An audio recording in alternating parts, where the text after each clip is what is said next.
ವಿರೋಧ ಪಕ್ಷದ ನಾಯಕನಾಗಿ ನಾನು ಬರ್ಬರವಾಗಿ ಕೊಲೆಯಾಗಿರ್ತಕ್ಕಂಥ ಆ ಕುಟುಂಬಕ್ಕೆ ಸಾಂತ್ವನ ಹೇಳುವಂಥದ್ದು ಮತ್ತು ವಿರೋಧ ಪಕ್ಷದ ನಾಯಕನಾಗಿ ಈ ವಿಚಾರವನ್ನ ವಿಧಾನಸಭೆಯಲ್ಲಿ ಪ್ರಸ್ತಾಪ ಮಾಡುವಂಥದ್ದಿರ್ಬೋದು. ಈ ತರದ ಘಟನೆ ಇನ್ನು ರಾಜ್ಯದಲ್ಲಿ ಮುಂದೆ ನಡಿಬಾರದು ಅಂತ ಹೇಳಿದ್ರೆ ಆಡಳಿತ ಮಾಡ್ತಾ ಇರುವಂತ ಪಾರ್ಟಿ ಸರ್ಕಾರ ಕಾನೂನಾತ್ಮಕವಾಗಿ ಕಠಿಣ ಕ್ರಮಗಳನ್ನ ಕಾಲೇಜಿನ ಆವರಣಗಳು ತೆಗೆದುಕೊಳ್ಬೇಕಾಗ್ತದೆ. ಹಿಂದೆ ಲೈಂಗಿಕ ಕಿರುಕುಳ ಆದಾಗ ಶಾಲೆಗಳಲ್ಲಿ ಮಕ್ಕಳ ಲೈಂಗಿಕ ಕಿರುಕುಳ ಆದಾಗ ಇಡೀ ರಾಜ್ಯಾದ್ಯಂತ ಎಲ್ಲಾ ಶಾಲೆಗಳಲ್ಲೂ ಕೂಡ CCTV ಕ್ಯಾಮೆರಾಗಳನ್ನ ಅಳವಡಿಸುವಂಥದ್ದು, ಅಲ್ಲಿನ ಟಾಯ್ಲೆಟ್ಗಳಿರ್ಬೋದು, ಶೌಚಾಲಯಗಳಿರ್ಬೋದು, ಇದ್ರ ಬಗ್ಗೆ ನಿಗಾ ವಹಿಸುವಂಥದ್ದಕ್ಕೆ ಪೊಲೀಸರು ಮತ್ತೆ ಅಲ್ಲಿನ ಲೋಕಲ್ ಪೊಲೀಸ್ ಇನ್ಸ್ಪೆಕ್ಟರ್ ಪ್ರತಿ ತಿಂಗಳು ಕೂಡ ಅಲ್ಲಿ ಶಾಲೆಗೆ ಹೋಗಿ ಭೇಟಿ ಮಾಡಬೇಕು. ಮತ್ತೆ ಅಲ್ಲಿ ಯಾರ್ಯಾರು ಕೆಲಸ ಮಾಡ್ತಾರೆ ಅದರೆಲ್ಲ ಮಾಹಿತಿಯನ್ನ ಪೊಲೀಸ್ ಸ್ಟೇಷನ್, ಇದೆಲ್ಲ ಒಂದು ಘಟನೆ ಆದ ತಕ್ಷಣ ಇಷ್ಟೆಲ್ಲ ಆಯ್ತು. ಆದ್ರೆ ಇದು ನೇಹಾ ಅವರ ವಿಚಾರದಲ್ಲಿ ಸರ್ಕಾರ ಒಂದ್ ರೀತಿ ನಿರ್ಲಕ್ಷ್ಯ ಧೋರಣೆಯನ್ನ ಕಾಣ್ತಾ ಇದೆ. ಒಂದು ಮಕ್ಕಳ ಮೇಲೆ ಸಣ್ಣ ಒಂದು ಲೈಂಗಿಕ ಮುಟ್ಟಿ ಆ ತರ ಅವಮಾನ ಮಾಡಿದ್ದಾರೆ ಅಂತ ಹೇಳಿದ ತಕ್ಷಣ ಇಡೀ ರಾಜ್ಯದಲ್ಲಿ ಆ ತರದ ಒಂದು ಘಟನೆ ಮಾಡಿ ಎಚ್ಚರಿಕೆಯನ್ನ ಕೊಟ್ಟರು ನಾವು ಸರ್ಕಾರ. ಆದ್ರೆ ಇವತ್ತು ಸುಮಾರು 11ಕ್ಕೂ ಹೆಚ್ಚು ಬಾರಿ ಬರ್ಬರವಾಗಿ ಶಾಲಾ ಕ್ಯಾಂಪಸ್ ಅಲ್ಲಿ, ಅದು ಸುಮಾರು 3-4 ಸಾವಿರ ಜನ ಓದುವಂತ ಶಾಲೆ, 15,000 ಜನ ಓದುವಂತ ಇನ್ಪುಟ್ ಔಟ್ಪುಟ್ ಕಾಲೇಜ್ ಅಂತ ಕಡೆ ಇಷ್ಟೆಲ್ಲಾ ಘಟನೆ ಆದ್ಮೇಲೂ ಸರ್ಕಾರ ಏನ್ ಮುಂಜಾಗ್ರತೆ ಕ್ರಮಗಳನ್ನ ತೆಗೆದುಕೊಳ್ಬೇಕು? ಅಲ್ಲಿ ಏನಾದ್ರು ಪತ್ರ ಬರ್ದಿದ್ದೀರಾ ನೀವು? ಯಾವ್ದಾದ್ರು ಪ್ರಿನ್ಸಿಪಲ್ ಅವ್ರಿಗೆ ಏನಾದ್ರು ಪತ್ರ ಬರ್ದಿದ್ದೀರಾ? ಏನು ಇಲ್ಲ, ಇದುವರೆಗೂ ಆ ತರದ್ ಯಾವ್ದು ಘಟನೆ ನೋಡ್ತಾ ಇಲ್ಲ.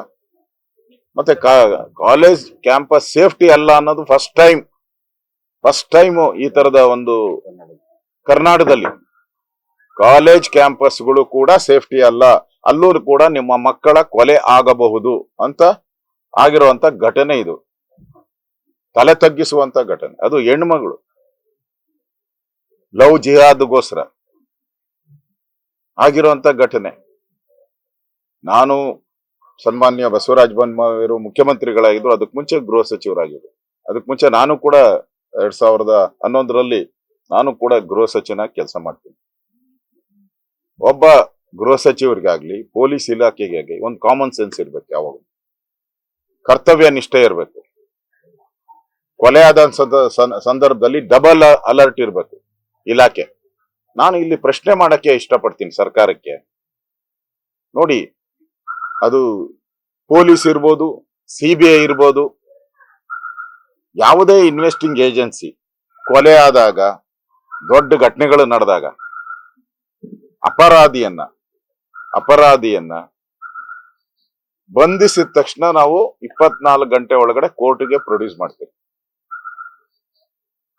ಪ್ರೊಡ್ಯೂಸ್ ಮಾಡಿದ ತಕ್ಷಣ ಫಸ್ಟ್ ಕೇಳುವಂಥದ್ದು ಒಬ್ಬ ಕರ್ತವ್ಯ ನಿರತ ಅಧಿಕಾರಿ ಕಾನೂನಾತ್ಮಕವಾಗಿ ನಮ್ಮ ಸಂವಿಧಾನದ ಕಾನೂನು ಕ್ರಿಮಿನಲ್ ಪ್ರೊಸೀಜರ್ಸ್ ಏನಿದೆ ಅದ್ರ ಪ್ರಕಾರ ಯಾರೇ ಆದ್ರೂ ಕೂಡ, ಯಾರೋ ಒಬ್ಬ ಕಾನ್ಸ್ಟೇಬಲ್ ಅಂತ ತಿಳ್ಕೊಳ್ಳಿ, ದೊಡ್ಡ ಆಫೀಸರ್ ಬೇಡ, ಕೇಳುವಂಥದ್ದು ನಮ್ಗೆ ಕಸ್ಟಡಿ ಕೊಡಿ,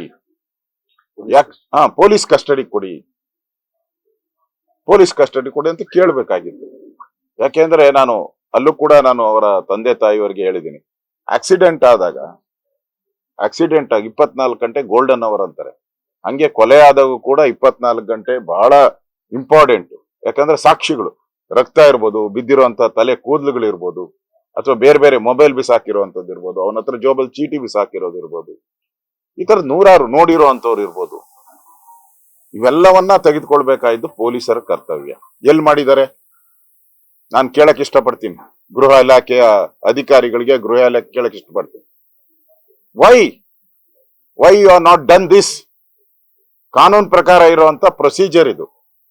ನೀವು ಅವರನ್ನ ಜೈಲಿಗೆ ಕಳ್ಸಿದ್ರೆ ಜೈಲ್ಗೆ ಹೋಗಿ ಯಾರ್ಯಾರು ಭೇಟಿ ಮಾಡಿದ್ರು ಅವ್ರಿಗ? ತಗೊಂಡ್ಲೇ ಇಲ್ಲ ನೀವು ಪೊಲೀಸ್ ಕಸ್ಟಡಿಗೆ. ಜೈಲ್ಗೆ ಹೋದ್ಮೇಲೆ ಅವ್ರಿಗೆ ಯಾರ್ಯಾರು ಮಾಹಿತಿಗಳು ಏನೇನ್ ಕೊಟ್ರು, ನೀನ್ ಹಿಂಗ್ ಹೇಳು ಹೀಗೆ ಹೇಳು ಹೀಗ್ ಮಾಡಿದ್ರೆ ನೀನ್ ಬಚಾವ್ ಮಾಡ್ತೀರಿ ಅಂತ ಹೇಳಿರ್ಬೋದು ಅವರು. ಜುಡಿಷಿಯಲ್ ಕಸ್ಟಡಿ ಕೊಟ್ಮೇಲೆ ಅಂದ್ರೆ ಒಂದ್ ರೀತಿ ಪೊಲೀಸ್ ಇಲಾಖೆನೆ ಅವ್ರಿಗೆ ಎಸ್ಕೇಪ್ ಆಗುವಂತದಕ್ಕೆ ಅವಕಾಶ ಮಾಡಿಕೊಟ್ಟಿದ್ದಾರೆ ಅಂತ ನಾನು ನೇರ ಆಪಾದನೆಯನ್ನ ಮಾಡ್ತಾ ಇದ್ದೀನಿ ಸರ್ಕಾರದ ಮೇಲೆ. Why you are not done this? ಎಲ್ಲಾದ್ರಲ್ಲೂ ಯಾವ ಕೊಲೆ ಆದಾಗ ನೀವು ಕೇಳಿಲ್ಲ ಹೇಳಿ ನನಗೆ ನೋಡೋಣ, ಯಾವ್ದಾದ್ರು ಇನ್ಸಿಡೆಂಟ್ ಆದಾಗ.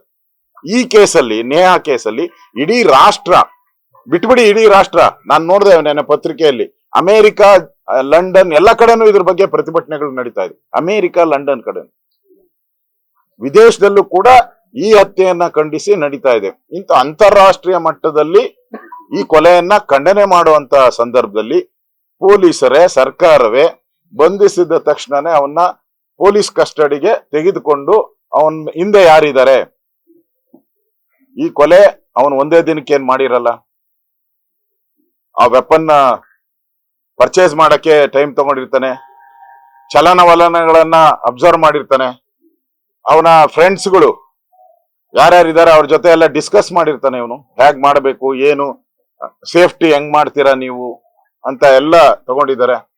ಮತ್ತೆ ಇಡೀ ಕುಟುಂಬದ ಹಿನ್ನೆಲೆ ಏನು, ಕಳೆದ ಒಂದು 20 ವರ್ಷದಲ್ಲಿ ಯಾರು ಕೊಲೆ ಮಾಡಿದಾನೆ ಆ ಕುಟುಂಬದ ಹಿನ್ನೆಲೆ ಏನು, 20 ವರ್ಷದ ಹಿಂದೆ ಅಥವಾ 20 ವರ್ಷದೊಳಗಡೆ ಅವ್ರನ್ನ ಯಾರ್ಯಾರು ಭೇಟಿ ಮಾಡಿದ್ರು, ಅವ್ರಿಗೆ ಯಾರ್ಯಾರು ಸಂಪರ್ಕ ಇದೆ, ಯಾವ್ಯಾವ ಆರ್ಗನೈಸೇಷನ್ ಸಂಪರ್ಕ ಇದೆ, ಇವೆಲ್ಲ ಬೆಳಕಿಗೆ ಬರ್ಬೇಕಲ್ಲ.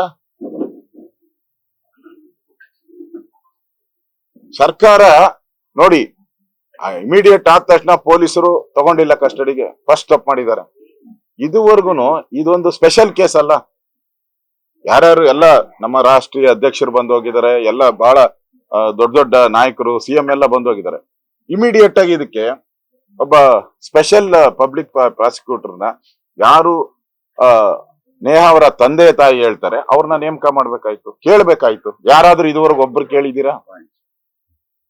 ಸರ್ಕಾರ ಬಂದವರು, ಸರ್ಕಾರದಿಂದ ಬಂದಂತ ಮಂತ್ರಿಗಳಾಗ್ಲಿ ಯಾರಾಗ್ಲಿ ಇದುವರೆಗೂ ನಿಮ್ಗೆ ಇದ್ರಲ್ಲಿ ನ್ಯಾಯ ಕೊಡಿಸ್ತೀವಿ ನಾವು. ನೀವು ಯಾವ ಸ್ಪೆಷಲ್ ಪಬ್ಲಿಕ್ ಪ್ರಾಸಿಕ್ಯೂಟರ್ ನೇಮಕ ಮಾಡಕ್ಕೆ ನಿಮ್ ಕಡೆಯಿಂದ ಹೆಸರು ಕೊಡಿ, ಕೇಳಿದಾರ? ಕೇಳಿಲ್ಲ. ಅಂದ್ರೆ ಎಲ್ಲೋ ಒಂದ್ ಕಡೆ ನನ್ಗನ್ಸುತ್ತೆ ಇದು ಲವ್ ಜಿಹಾದ್ ಅಂತ ಹೇಳಿದ್ರೆ ಸರ್ಕಾರಕ್ಕೆ ಕೆಟ್ಟ ಹೆಸರು ಬರುತ್ತೆ, ಇಲಾಖೆಗೆ ಕೆಟ್ಟ ಹೆಸರು ಬರುತ್ತೆ. ಅದಕ್ಕೆ ಮುಚ್ಚಾಕೋಸ್ಕರ ಇವನ್ನೆಲ್ಲವನ್ನ ಕಸ್ಟಡಿಗೆ ತಗೊಂಡೇ ಇರೋವಂಥದ್ದು ಪೊಲೀಸರು, ಸ್ಪೆಷಲ್ ಪಬ್ಲಿಕ್ ಪ್ರಾಸಿಕ್ಯೂಟರ್ನ ನೇಮಕ ಮಾಡದೇ ಇರುವಂತದ್ದು, ಸಿಬಿಡಿ ಕೊಟ್ಟು ಅದನ್ನ ಡಿಲೇ ಮಾಡ್ತಾ ಇರೋವಂಥದ್ದು. ನಾನು ಹೇಳ್ತೀನಿ, ಅವರ ಯಾವಾಗ ಯಾರು ನೋವಲ್ಲಿದ್ದಾರೆ ಆ ಕುಟುಂಬ, ಅವ್ರಿಗೆ ಸರ್ಕಾರ ಮಾನ್ಯತೆ ಕೊಡ್ಬೇಕು. ಅವರು ಇದನ್ನ ಸಿಒಡಿ ಕೊಡಿ ಅಂದ್ರೂ ಕೊಡ್ಬೇಕು, ಸಿಬಿಐ ಕೊಡಿ ಅಂತಂದ್ರೂ ಕೊಡ್ಬೇಕು, ಇಲ್ಲ SIT ರಚನೆ ಮಾಡಿ ಅಂದ್ರೆ ಮಾಡ್ಬೇಕು. ಅದು ಕರ್ತವ್ಯ. ಯಾವುದೇ ಒಂದು ಸರ್ಕಾರ ಇದ್ರೆ ಕಾಮನ್ ಸೆನ್ಸ್, ಅದು ಯಾವುದೇ ಪಾರ್ಟಿ ಇರ್ಲಿ, party is different, politics is different, but ಮಾನವೀಯತೆ ಬೇಕಲ್ಲ ನಿಮ್ಗೆ. ಸ್ವಲ್ಪ ಅದ್ರ ಮಾನವೀಯತೆ ತೋರಿಸಿದ್ದೀರಾ ನೀವು? ನನ್ಗನ್ಸುತ್ತೆ ಈ ಲೂಪ್ ಹೋಲ್ಸ್ ಎಲ್ಲ ನೋಡಿದ್ರೆ ನನಗೆ ಈ ಕೇಸನ್ನ ಎಲ್ಲೋ ಒಂದ್ ಕಡೆ ಜನರ ಮರೆಯೋವರ್ಗು ಒಂದ್ 3 ತಿಂಗಳು 6 ತಿಂಗಳು ಮರ್ತ ಮೇಲೆ ಇದನ್ನ ಒಂದ್ ರೀತಿ ಮುಚ್ಚಾಕುವಂತ ಪ್ರಯತ್ನ ಸ್ಪಷ್ಟವಾಗಿ ಕಾಣ್ತಾ ಇದೆ. ಇಲ್ಲ ಅಂದಿದ್ರೆ ಫಸ್ಟ್ ಡೇನೆ ಇದಕ್ಕೆಲ್ಲ ಸಾಕ್ಷಿಗಳು ಕೋರ್ಟ್ ಅಲ್ಲಿ ನಿಲ್ಲುವಂಥದ್ದು. ಅವ್ರಿಗೆ ನಾನು ನೋಡ್ತಾ ಇದ್ದೆ ಪತ್ರಿಕೆಗಳಲ್ಲಿ, ಮಾಧ್ಯಮ, ನೇಣ ಹಾಕ್ಬೇಕು, ಗುಂಡಾರಿಸ್ಬೇಕು, ಅವ್ರಿಗೆ ಎನ್ಕೌಂಟರ್ ಮಾಡಬೇಕು, ಈ ತರದೆಲ್ಲ ಹೇಳಿಕೆಗಳನ್ನ ಕೊಡ್ತಾ ಇದ್ರು ಕೆಲವರೆಲ್ಲ ನಾಯಕರು. ನಾನು ಆ ತರ ಹೇಳಕ್ ಹೋಗಲ್ಲ. ನ್ಯಾಯಾಲಯದಲ್ಲಿ ಅವನಿಗೆ ಗಲ್ಲು ಶಿಕ್ಷೆ ಆಗ್ಬೇಕಾದ್ರೆ ಮುಖ್ಯವಾಗಿ ಬೇಕಾಗಿರುವಂತದ್ದು ಸಾಕ್ಷಿಗಳಿಲ್ಲದೆ ಯಾವುದೇ ನ್ಯಾಯಾಲಯ ಗಲ್ಲು ಶಿಕ್ಷೆಯನ್ನ ಕೊಡಲ್ಲ. ತಮಗೂ ಗೊತ್ತಿದೆ, ಜನಕ್ಕೂ ಗೊತ್ತಿದೆ, ಮಾಧ್ಯಮದ ಸ್ನೇಹಿತರು ಗೊತ್ತಿದೆ. ಪಕ್ಕಾ ಎವಿಡೆನ್ಸ್ ಬೇಕು. ಆ ಪಕ್ಕಾ ಎವಿಡೆನ್ಸ್ ಸಿಗ್ಬೇಕಾದ್ರೆ ದಾಖಲೆಗಳ ಕಲೆಕ್ಟ್ ಮಾಡುವಂತ ಒಂದು ಪ್ರಕ್ರಿಯೆ ಸರಿಯಾಗಿ ಆಗ್ಬೇಕಾಗಿತ್ತು. ಇನ್ನು ನನ್ಗನ್ಸುತ್ತೆ ಇದರಿಂದ ಇರುವಂತ ಒಬ್ಬರೇ ಇದುವರೆಗೂ ಅರೆಸ್ಟ್ ಆಗಿರೋದು ಒಬ್ಬ. ಇವನ್ ಬೆಂಬಲ ಕೊಟ್ಟವ್ರು ಯಾರನ್ನ ಯಾಕೆ ಅರೆಸ್ಟ್ ಮಾಡಿಲ್ಲ? ಇವನ್ ಯಾರ್ಯಾರ ಜೊತೆ ಸಂಪರ್ಕದಲ್ಲಿದ್ದ ಅವ್ರ ಜೊತೆ ಯಾಕೆ ಅರೆಸ್ಟ್, ಅವ್ರ ಫೋನ್ ಕಾಲ್ಸ್ ಎಲ್ಲ ಯಾಕೆ ತಗೊಂಡಿಲ್ಲ? ಅವ್ನ್ ಕಳೆದ 15 ದಿನದ ಯಾರ್ಯಾರ ಜೊತೆ ಮಾತಾಡಿದ್ದಾನೆ ಆ ಫೋನ್ ಕಾಲ್ಸ್ ಯಾಕೆ ತಗೊಂಡಿಲ್ಲ ನೀವು? Why you are not taken? ಯಾಕೆ ತಗೊಂಡಿಲ್ಲ ನೀವು? ಅದ್ರಲ್ಲಿ ಏನೇನ್ ಮಾತಾಡಿದ್ದಾರೆ ಡಿಸ್ಕಷನ್ ನೀವು ಯಾಕೆ ಇನ್ನು ನಿಮ್ಮ ದಾಖಲೆಗೆ ತಗೊಂಡಿಲ್ಲ? ಎಲ್ಲ ತಗೊಂಡಿದ್ರೆ ಬಿಡುಗಡೆ ಮಾಡ್ಬೇಕಾಯ್ತು, ಇಷ್ಟೊತ್ತರ ಬರ್ಬೇಕಾಯ್ತು ಮಾಧ್ಯಮದಲ್ಲಿ. ಅಂದ್ರೆ ನೀವ್ ಏನು ಇಲ್ಲ, ಅವ್ನ್ ಕೊಂದಿದ್ದಾನೆ ಸಿಕ್ಕಾಕೋ. ನನ್ಗನ್ಸ್ತತೆ ಅವ್ನೆಲ್ಲೋ ಇವರೇ ಏನೋ ಪೊಲೀಸರ ಕರ್ಕೊಂಬಂದ್ಬಿಟ್ಟು ಅವ್ರ ಅನ್ಸ್ತತೆ. ನನ್ಗೆ ಇವೆಲ್ಲ ನೋಡ್ತಾ ಇದ್ದೆ, ಕರ್ಕೊಂಬಂದು ಆಮೇಲೆ ಅವ್ರನ್ನೇ ಕರ್ಕೊಂಡು ಜೈಲಿಗೆ ಕಳಿಸ್ಬಿಟ್ಟವ್ರನ್ನ ಅಂತ ಅನ್ಸ್ತೈತೆ ನನ್ಗೆ. ಇಷ್ಟು ದಿನ ಆಯ್ತು, 12 ದಿನ ಆಯ್ತಲ್ಲ, 13 ದಿನ ಆಯ್ತು. 13 ದಿನ ಅವನೊಬ್ಬ ಬಿಟ್ರೆ ಇನ್ನೊಬ್ಬನ್ನ ಕರೆದು ಎನ್ಕ್ವೈರಿ ಮಾಡಿದ್ರು. ಒಬ್ಬನ್ನ ಯಾರಾದ್ರೂ ಅವನ ಒಡನಾಡಿಗಳು ಯಾರ್ಯಾರು ಇದ್ರಲ್ಲ, ಅವ್ನ್ ಡ್ರಗ್ ತಗಂತ ಇದ್ನ ಅಥವಾ ಬೇರೆ ಏನಾದ್ರು ಆಕ್ಟಿವಿಟೀಸ್ ಮಾಡ್ತಾ ಇದ್ದ, ಬೇರೆ ಏನಾದ್ರು ಲಿಂಕ್ ಇತ್ತ ಅವನ್ಗೆ, ಯಾವ್ದಾದ್ರು ಸಮಾಜ ವಿರೋಧಿ ಚಟುವಟಿಕೆ ಇರ್ಬೋದು, KFD ಇರ್ಬೋದು, ಪಾಪ್ಯುಲರ್ ಫ್ರಂಟ್ ಇರ್ಬೋದು, ಈ ತರ ಸಂಘಟನೆಗಳಿಗೆ ಇತ್ತ. ಅವನು ನನಗೆ ಬಹಳ ಮುಖ್ಯವಾಗಿ ಬೇಕಾಗಿರುವಂತದ್ದು, ಇದರಲ್ಲಿ ಅವರು ಮತಾಂತರಕ್ಕೆ ಒತ್ತಾಯ ಮಾಡಿದ್ರ, ಮತಾಂತರಕ್ಕೋಸ್ಕರ ಅವನು ಬೇಡಿಕೆ ಇಟ್ಟಿದ್ನ, ಅವ್ರ ಮನೆಯವರು ಮತಾಂತರಕ್ಕೆ ಈ ಹೆಣ್ಮಗಳ ಹತ್ರ ಬೇಡಿಕೆ ಇಟ್ಟಿದ್ರ, ಇದು ಬಹಳ ಇಂಪಾರ್ಟೆಂಟ್. ಈ ವಿಚಾರನೆಲ್ಲ ಬಿಟ್ಟು ನೀವು ಇದನ್ನ ಎಲ್ಲೋ ಒಂದ್ ಕಡೆ ಜಾರಿಸುವಂತ ಪ್ರಯತ್ನವನ್ನ ಮಾಡ್ತಾ ಇರೋದು ನಿಜಕ್ಕೂ ರಾಜ್ಯ ಸರ್ಕಾರಕ್ಕೆ ಗೌರವ ತರದಲ್ಲ. ಇದೊಂದು ಪೊಲಿಟಿಕಲ್ ಇಶ್ಯೂ ಆಗ್ಬಾರ್ದು. ಇದು ಈ ತರದ ಒಂದು ಹೆಣ್ಮಗಳಿಗಾದಂತ ಅನ್ಯಾಯ ರಾಜ್ಯದಲ್ಲಿ ಯಾವುದೇ ಹೆಣ್ಣುಮಗಳಿಗೆ ಆಗ್ಬಾರ್ದು.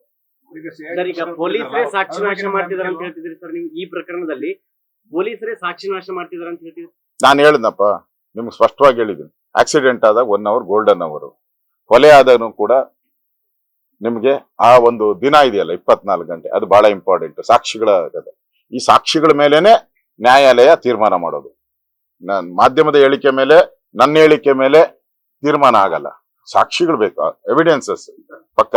ಅದನ್ನ ನೀವು ತಗೊಬೇಕಾದ್ರೆ ಅವನ ಕಸ್ಟಡಿಗೆ ತಗೊಬೇಕಾಯ್ತು ಪೊಲೀಸರು. ಯಾಕೆ ತಗೊಂಡಿಲ್ಲ? ಯಾವ ರೀತಿ ಅವನನ್ನ ತಗೊಂಡೇ ಬಿಡಕ್ಕೆ ನಿಮ್ಮಿಂದೆ ಕಾಣದ ಕೈಗಳು, ಕೆಲಸ ಮಾಡದ ಕಾಣದ ಕೈಗಳು ಯಾವುದು? IR ಅಧಿಕಾರಿ ಇವ್ರು ಬೇಡ, ಇನ್ಸ್ಪೆಕ್ಟರ್ ಬೇಡ, SP ಹೇಳ್ಬೇಕಾಯ್ತಲ್ಲ, DIG ಹೇಳ್ಬೇಕಾಯ್ತಲ್ಲ. ಇಮಿಡಿಯೇಟ್ ತಗೊಳಪ್ಪ, ಅವನ್ನ ಕರೆದು ಎನ್ಕ್ವೈರಿ ಮಾಡಿ, ಅವನಿಂದ ಯಾರಿದ್ದಾರೆ, ಎಷ್ಟು ಜನ, ಇಮಿಡಿಯೇಟ್ ಓಡು.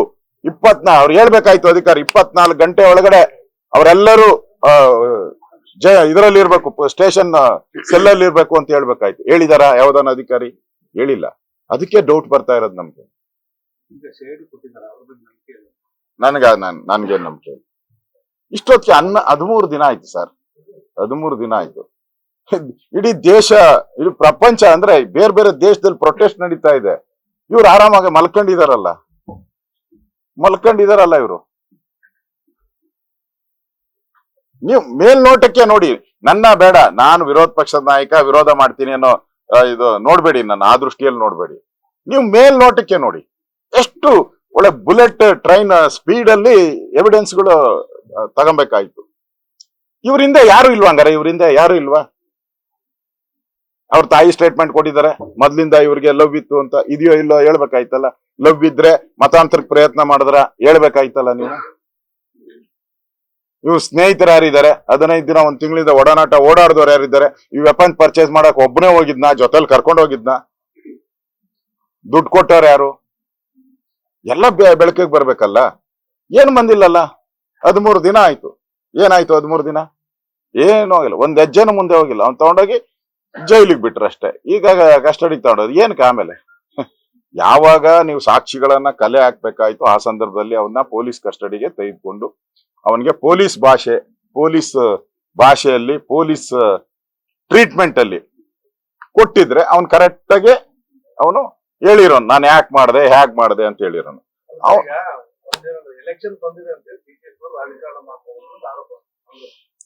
ನೋಡಿ, ಇಂಥ ಎಲೆಕ್ಷನ್ 100 ಬಂದು ಹೋಗ್ತೈತೆ. ಇವ್ರು ಒಂದೇನಾ? MP ನ MLA ಬರ್ತೈತೆ, ಜಿಲ್ಲಾ ಪಂಚಾಯತಿ ಬರ್ತೈತೆ, ಕಾರ್ಪೊರೇಷನ್ ಬರ್ತೈತೆ, ಗ್ರಾಮ ಪಂಚಾಯತಿ ಬರ್ತೈತೆ.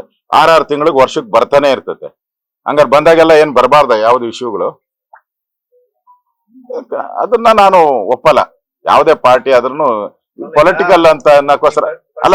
ಒಂದೇ ನಿಮಿಷ, ಈ ಬೇರೆ ಆಯ್ತಲ್ಲ, ಈಗ ಮಕ್ಕಳ ಮೇಲೆ ಒಂದು ಯಾವ್ದೋ ಶಾಲೆಯಲ್ಲಿ ಒಂದು ಲೈಂಗಿಕ ದೌರ್ಜನ್ಯ ಆಯ್ತು, ಅವಾಗ ಎಲೆಕ್ಷನ್ ಇತ್ತ?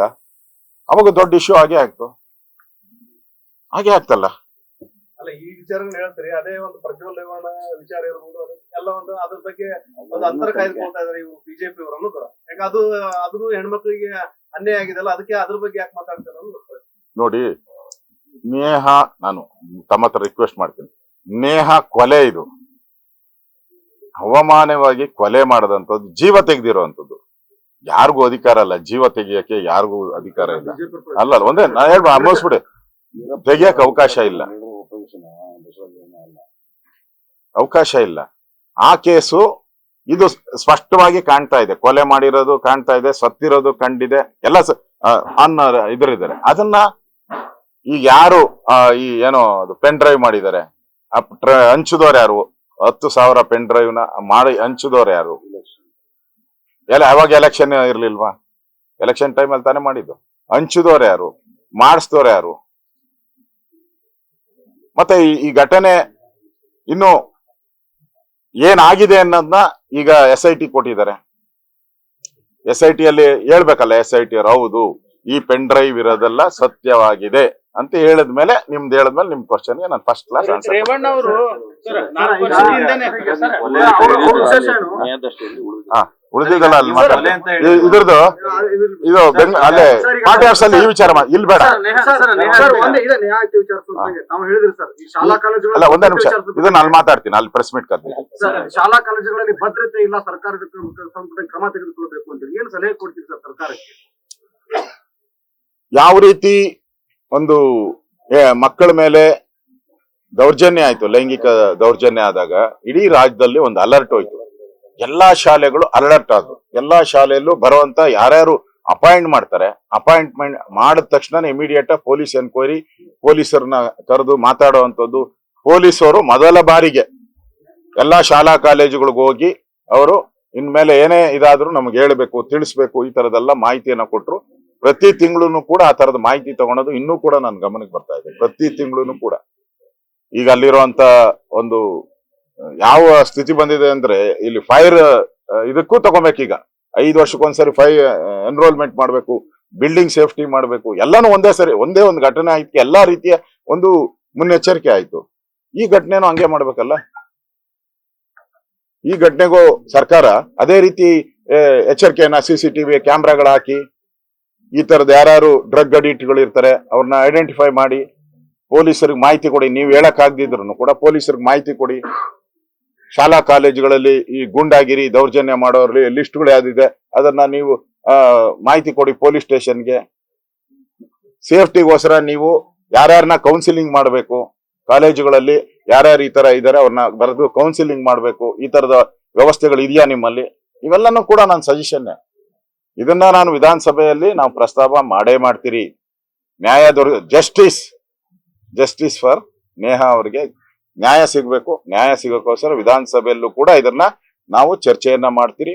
ಈ ಹೆಣ್ಣು ಆದಂತ ಅವ್ರ ತಾಯಿಯವ್ರು ಹೇಳಿರೋವಂಥದ್ದು, ಅವ್ರ ತಾಯಿ ಅವ್ರ ತಂದೆಯವ್ರು ಹೇಳಿದ್ರು, ನನ್ನ ಮಗಳಾಗೋಗ್ಬಿಟ್ಟಿದೆ, ನಾನು ಹೋಗಿದ್ದಾರೆ, ನಾನು ಇನ್ನ ಬೇರೆ ಹೆಣ್ಣು ಮಕ್ಕಳನ್ನ ನನ್ನ ಮಗಳ ರೀತಿ ನೋಡ್ಬೇಕು ಅಂತ ಹೇಳಿದ್ರು ಅಮ್ಮ.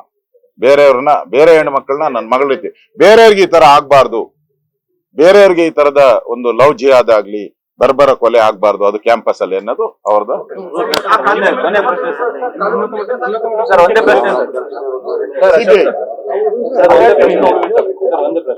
ಇದೇ ಅಪ್ರೋಚ್ ರುಕ್ಸಾನಾ ಬಗ್ಗೆನೂ ಇರ್ತದ ಬಿಜೆಪಿ.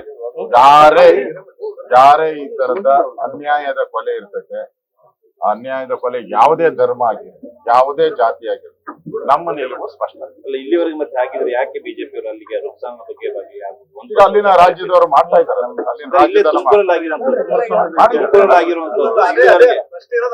ತುಮಕೂರಲ್ಲಿ ರುಕ್ಸಾನಾ ಕೊಲೆ ಆದಾಗ ಈ ಬಿಜೆಪಿ ಇರಲ್ಲ, ಆ ವಿಚಾರನೂ ಚರ್ಚೆಗೆ ಬರುತ್ತೆ. ಅದನ್ನು ಕೂಡ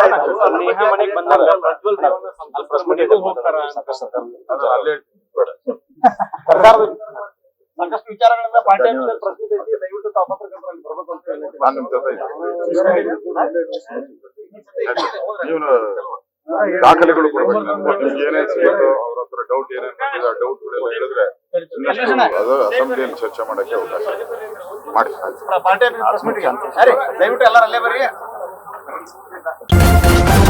ನ್ಯೂಸ್ ಫಸ್ಟ್ ನಿರ್ಭೀತಿಯಿಂದ ನಿಮ್ಮ ಪರವಾಗಿ.